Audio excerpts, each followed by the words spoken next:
Sveiki.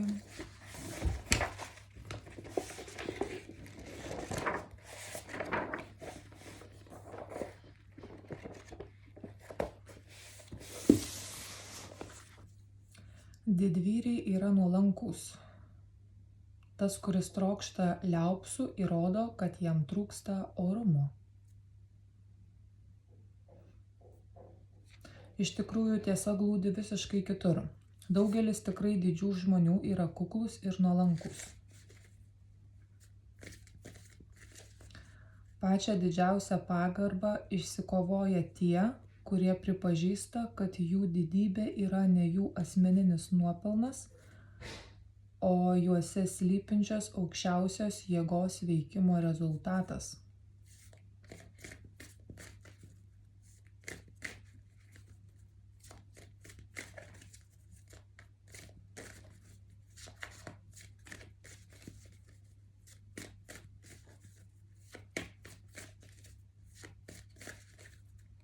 Daugelis kaip dorybę vertina išdidumą ir agresyvumą, o nuolankumą laiko silpnumu.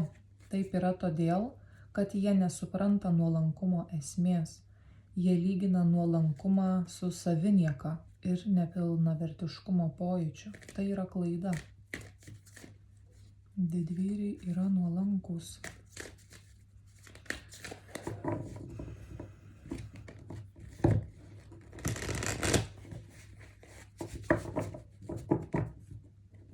Iš tikrųjų, tie liaupsai visokiausi, tie komplimentai žmogų labai greit pakelia ant pjedestalo, bet ir po to labai greit numuša.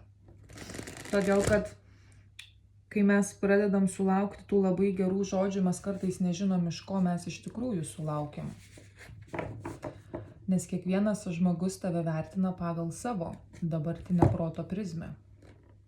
Bet reikalas yra ne tose komplimentuose užmigti, o daryti tai, ką tu darai. Nepaisant to, kiek tave kas ten pagyrė. Nes jeigu sako labai susireikšmini daug kitai, vadinasi pradės reikšmintis, jeigu kažką ant tavęs ir pasakys, kas tau nepatinka. Teko tai irgi susidursiu visais šitais dalykais, bet nežinau, kodėl nuo mažumės niekada nepatiko man tie tokie visokie komplimentai. Ir nesvarbu, ar tu kažkaip atrodai, ar tu kažką padarei. Ir toks būdavo žmonių pasakymas, tai kas čia tokio, taigi čia komplimentai, tai tu juos priimk, tai tu juos priemi, bet ta prasme, savaiminius kažkokius tais dalykus. Taip pat, kaip sako, tu priemi kaip ir tą džiaugsmą, tu priemi ir tą liūdesį, bet neini kažkokį, oi, vau, aš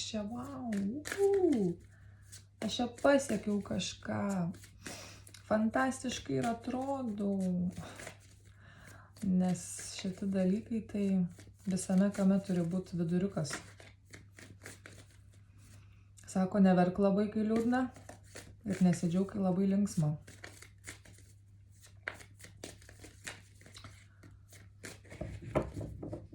Nes labai daug iš tikrųjų tų tokių gerų net žodžių būna, jie apgaulingi. Daugelis parodo žmonių net kartais per savo gerą žodį, kad jie kažko nori iš tavęs, kad jiem kažko reikia.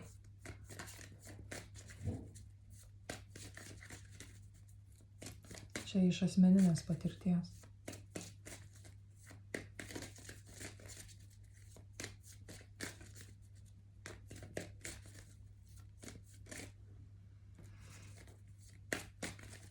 Vienas kitas žmogus nuoširdžiai tau iš tikrųjų pasakys gerą tą žodį, nuoširdų. Nieko nesitikinti iš tavęs daugiau. O dauguma tai tiesiog jiem patiem to reikia. Įvertinimo, pripažinimo, gero ir gražaus žodžio, nes patys savęs neįvertina deramai.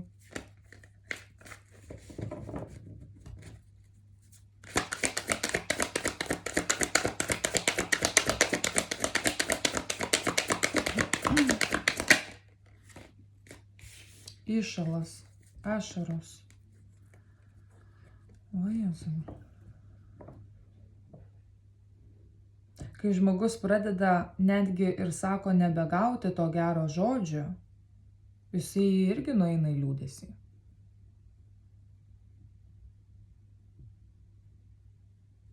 Neįvertino mano darbo, vėl į liūdesį, vėl į ašaras. Nu viešpatie. Jau kas čia dabar per dienos darosi, tai kažkoks košmaras.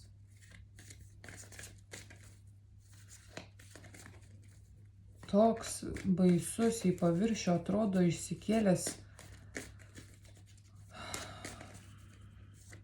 Kažkokie dalykai išsikėlė iš žmonių labai į viršų. Net vakar pati klausydama vieną istoriją, net apsiverkiau, ta prasme. Toks jausmas, kad aš ten patyriau tai. Kaip mažas vaikas, sėdžiu ir verkiu.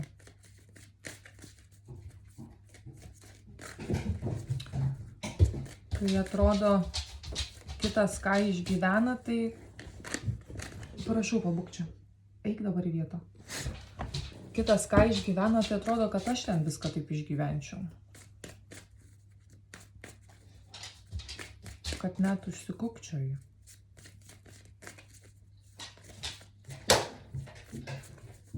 Bet ašaros, sako, pratirpdo ledus.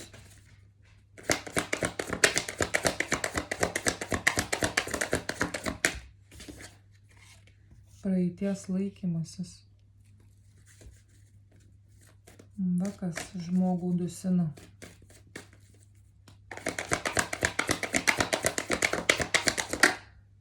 Ir protas.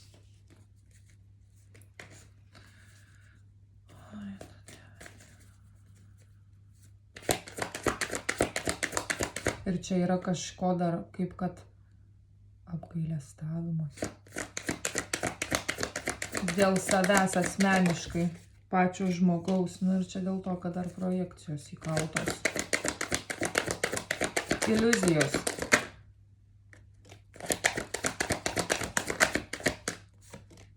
Kontrolė.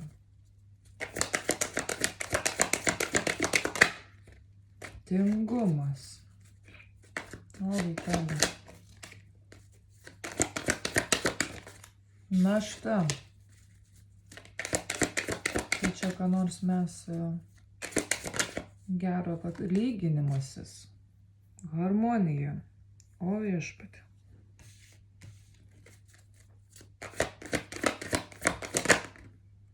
Paprastumas.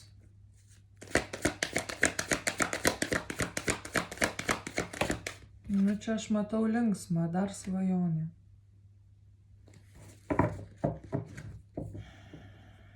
Ir dar sielvartas. Nu ta prasme, čia visą puokštę aš matau. Ir dar slopinimas ir atstumtasis. Jūs galite įsivaizduoti, kas čia daros. Baisu. Kažkokia čia baisus liūdesys.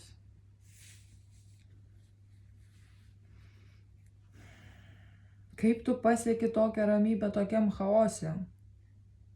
Kaip tu nutildai savo visas neigiamas mintis ir baimės tokiam chaose?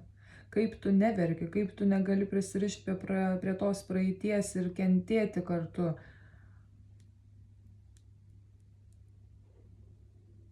Čia kažkas taip gali mąstyti.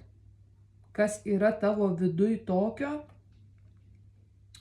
jog tu neini į aukos poziciją ir būseną? Pasakysiu paprastai.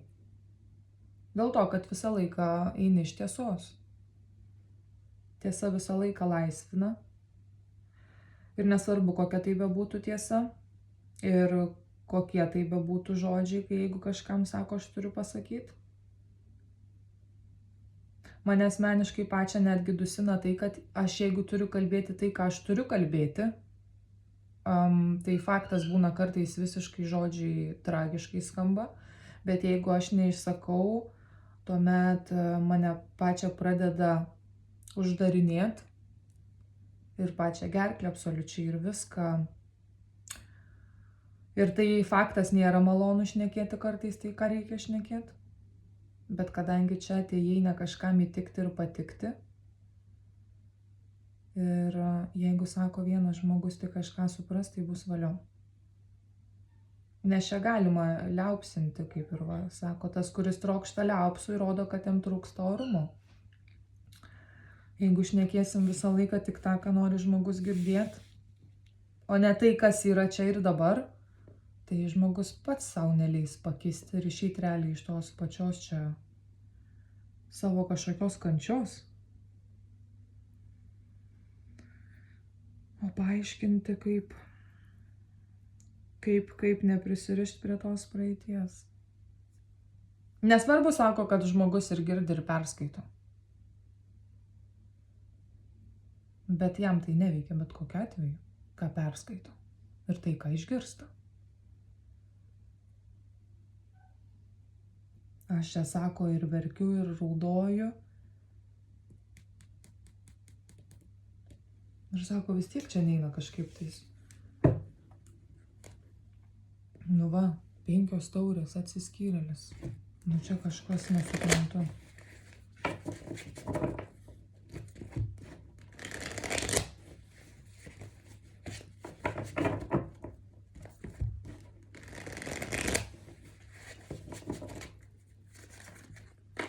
Kokios čia praeities? Bet tai ką čia tos praeities? Aš matau, kad čia yra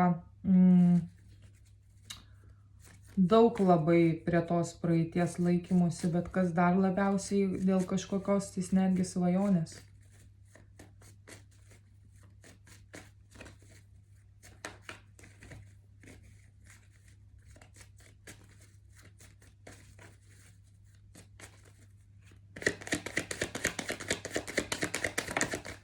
Nu jo, bet kartais svajonės irgi reikia paleisti. Ir šitas jausmas, aš jau buvau sakius, kad bus laikas, kada žmogus lūš pusiau. Tai tik dėl tos transformacijos. Jau apie tai buvau pasakius pavasarį. Vasarą užsimkit šiek tiek saviugdą, lengvai žingsniais, nes ateis ruduo ir prasidės smagioji dalis.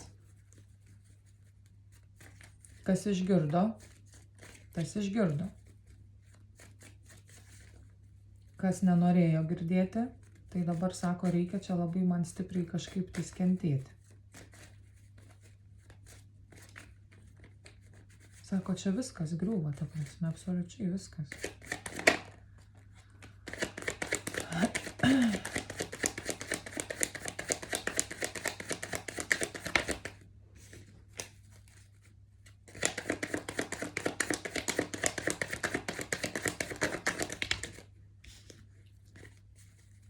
Kažkam susitikimas su savimi yra labai skausmingas. Ne su kažkuo kitu, bet su savimi.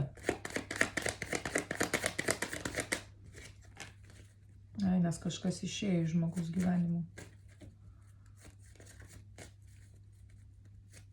O kitas žmogus vis dar stovi ir vis dar laikosi to žmogaus, kurio tenai nėra. Čia taip pat, kai numiršta kažkoksai žmogus ir gedi. Gedi begalę gyvenimo metų, save ėda ir kankina. Čia vat kažkas panašaus. Nors tas žmogus tai gyvas.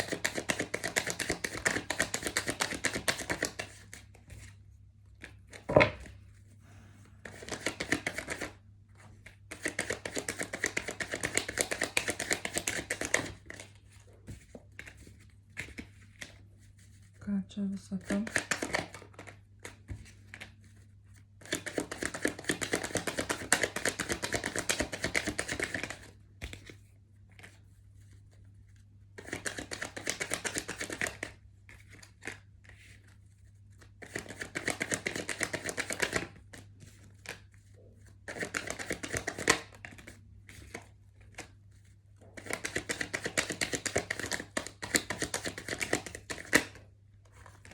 Kažkokia tiesa pjausto, labai stipriai kažką. Bet kitas yra, pavyzdžiui, dalykas, kad žmogus čia dabar kur randasi ir jeigu gilinasi po save, nu faktas, kad gilinasi, nesako, man čia per sudėtinga jau darosi su savim, tai atėjus akimirkai paaštrės labai gerai intuicija. Dar pavyzdžiui atsitinka taip, kai mes turim reikalų su kažkokiais konkrečiais žmonėmis, kurie mums tarkim meluoja daug gyvenimo galbūt metų. Ir kai mes prašom pasakyti tiesą, tie žmonės pradeda mus vadinti idiotais, paranojikais, nesveikais, ligoniais, mums vaidenas ir taip toliau.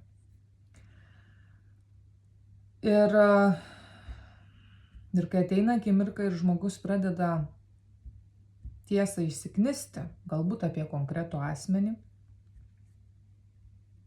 tada žmogus atsisėda į savo kėdę ir sako, aš vis dėlto nesu ligonis. Vis dėlto sako tai, ką aš supratau visą laiką, tu sako, mane taip žeminai ir menkinai, tai čia tu esi toks. Tai vat netgi tiesa kažkokia tais labai stipriai yra griaunanti apie kažką. Ir kuo toliau, tuo bus aštriau. Žmonės netgi ir per sapnus mato tiesas. Čia yra baisiausia dalis, kai tu žmogaus prašai pasakyti tiesą, o jis tave vadina visokiausiai žodžiai, žiūri į akis ir tau trėlina. Čia žmonės būna po to net patiki, kad jie iš tikrųjų yra paranoikai, kad jie iš tikrųjų yra ligoniai.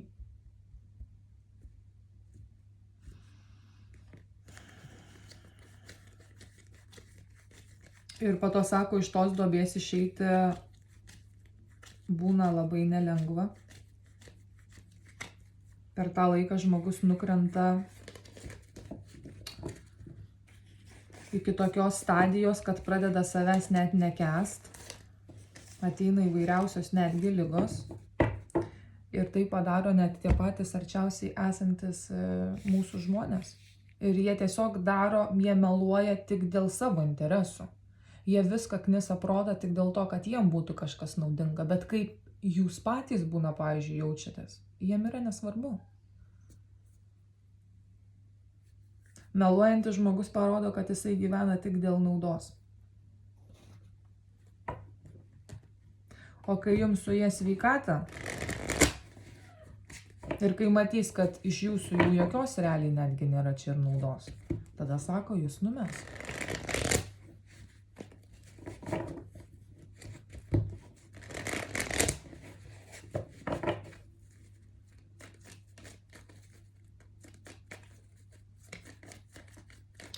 Jeigu matot kenčiančius labai stipriai žmonės, tai reikėtų paklausti, apie ką meluoji.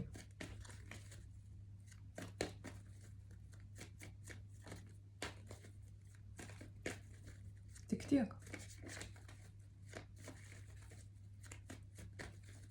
Buvau minėjus, kai žmogus pradeda kalbėti tiesą, kad ir kokia jinai nepatogi, jisai labai lengvai pradeda laisvėti. Nusimeta labai daug naštos, iškrenta labai daug akmenų iš tų kišenių.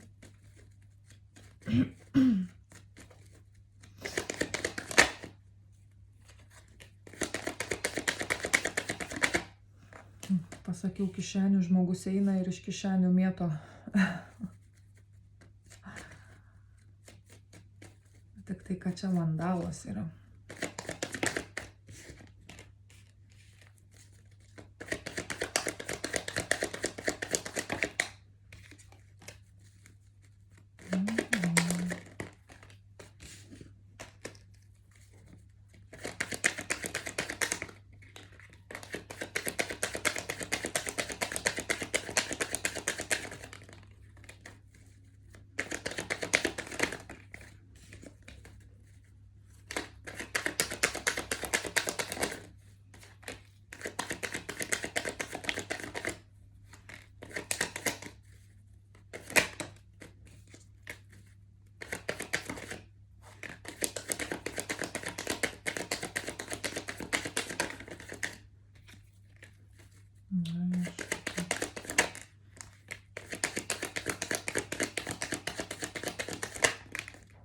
Kai žmonės pradeda bėgti, atsitraukinėti, dingti iš tam tikrų vietų, situacijų, jie bėga nuo kažkokios tiesos ir realybės.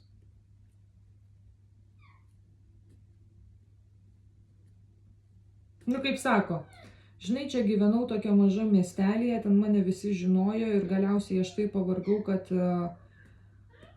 visi sužinojo apie mano gyvenimą, tada sako, aš pradėjau tiesiog krautis mantą ir sprukti. Nes sako, nesugebėjau susitvarkyti su tuo, kas vyksta. Taip kaip žmonės, sako, į mane žiūri. Ar galbūt kaip mane vertina. Bet jeigu mes galvosim, ką galvoja kiti, niekada nebus ramybės.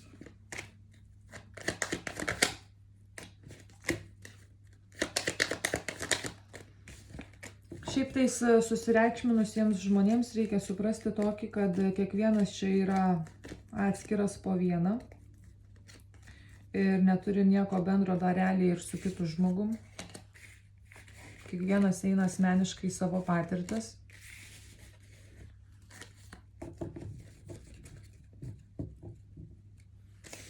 Bet jeigu mes įtraukiam į savo patirtis kitus žmonės per melą,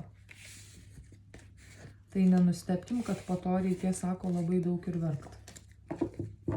Tavo reikalas buvo eiti visada su tiesa. Kad ir kokia ji bebūtų.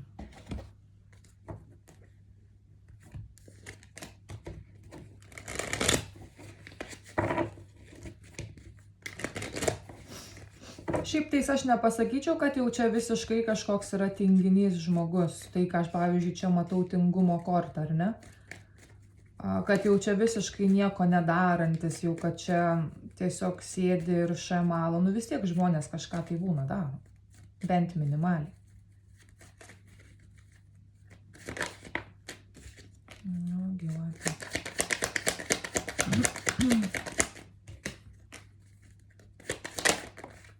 Poker face.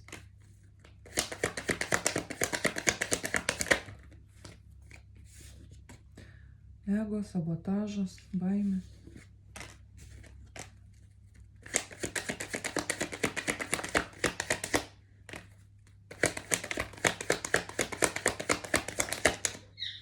Kažkas gali vis susitikinėti su kažkuo, kažkur leisti savo laiką. Bet tos visos, kaip sako, tie visi susitikimai, kuriuose aš pabūnu, jie netitinka, sako, tai, kas yra mano viduje.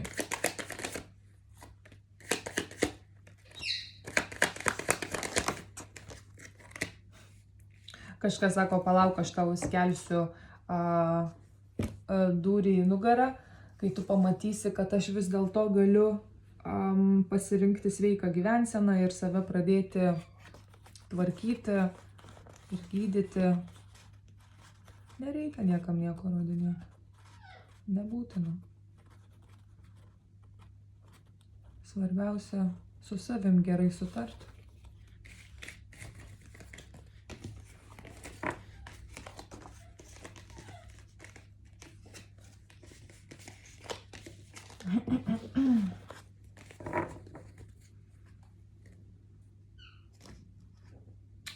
Ko tik tais aš čia neiškinsiu dar.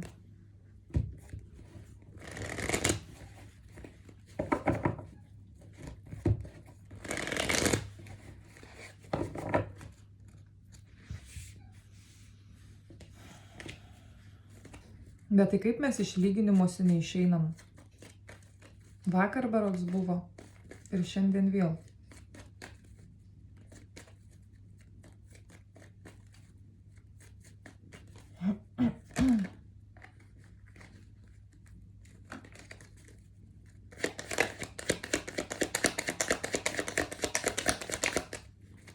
Vakar ir šiandien.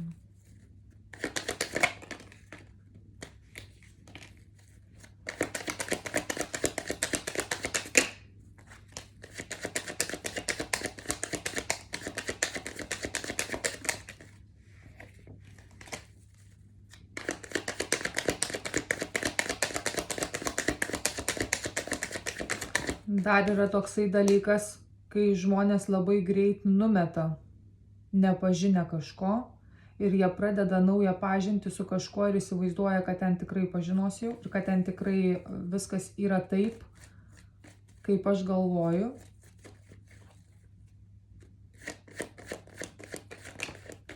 Jeigu, sako, jau pradėjot, tarkim, konkrečią kažkokią pažintį su kažkuo, tai paklauskit savęs, kam aš čia prasidėjau, kokia to esmė ir kiek aš galiu skirti laiko tai pažinčiai. Ar tik iš naudos tai darau, ar tai man išties yra svarbu. Nes keisis tik tais veidai, balsai.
Jeigu kažkas ir kažką čia, tarkim, prarado, kažkada buvau darius video, kad praradimas tai yra iliuzija, žmogaus darbas ir reikalas yra dirbti su savim, stengtis dėl savęs ir nebekreipti dėmesio į to, ką neva prarado.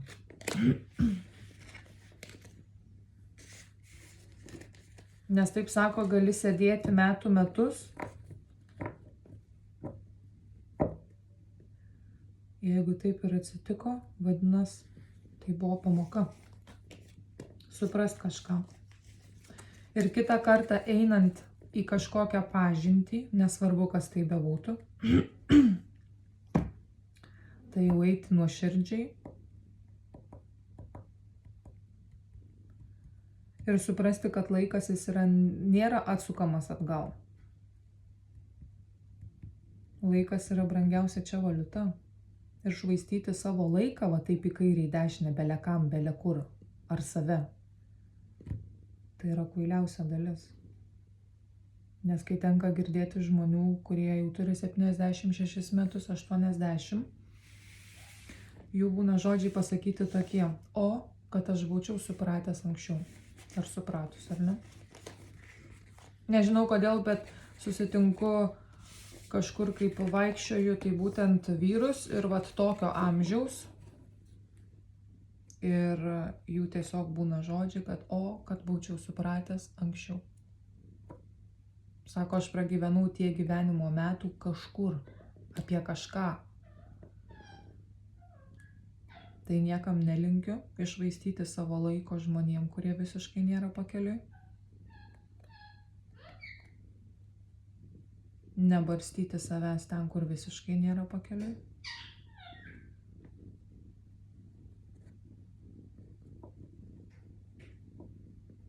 Nes tie, kas yra šitame įsikūnijime, bet kokiu atveju ateis akimirka, kada suvokimas prasiplės. Ir jisai ne visada būna malonus. Kaip kad čia sako, ar ne? Ne visada jisai būna malonus.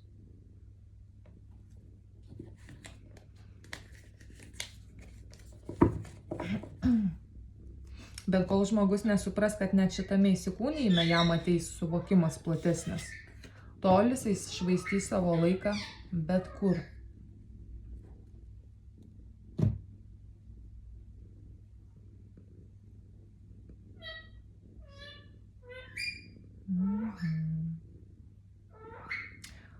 Kol žmogus neišmoks savęs pamesti, tol neišmoks ir rasti.